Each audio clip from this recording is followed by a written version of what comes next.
Here's a complete buying guide to Dior Sauvage in 2026. And shout out to Dior, they sent me the entire line. First is Sauvage EDT, and this started the iconic run. It's very fresh, blue, peppery, and it's extremely sharp and crisp. And the colors that come to mind when I smell this are blue and silver. It almost has a metallic undertone to it as well. And that just gives it this really cool, refreshing touch. It's the perfect daily scent if you just want something to grab and go. Sauvage EDP. Very similar to the Eau de Toilette, except they added just a touch of vanilla to give it more depth. And it's not as peppery and metallic as the EDT, but still very sharp and crisp. And you can immediately tell that it's a more tamed and refined version of the original. And it's still a good daily driver if you want something just a little bit less aggressive. Sauvage Parfum. Now imagine you leave a soda out overnight and it loses that sparkle from the carbonation. That's exactly how the Parfum plays out. Now it still undeniably smells like Sauvage, but with the addition of tonka bean and sandalwood, those crispy cool tones do get turned down just a little bit more.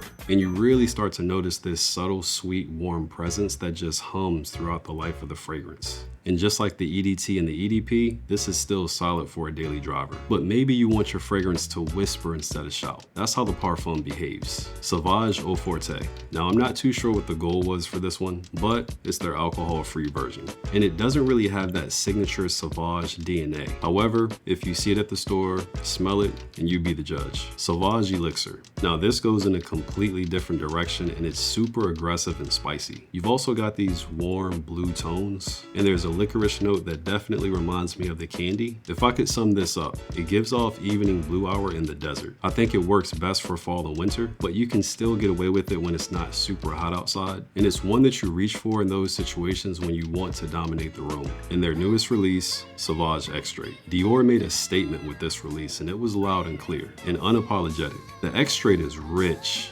dense, woody, leathery, and the Vietnamese oud gives it just a very subtle but effortless animalic touch, and still very wearable. And once it dries down, you can smell Sauvage Elixir just barely peek through. And I highly recommend putting this on skin to see if you like it. But I truly think that Dior gave us another masterpiece.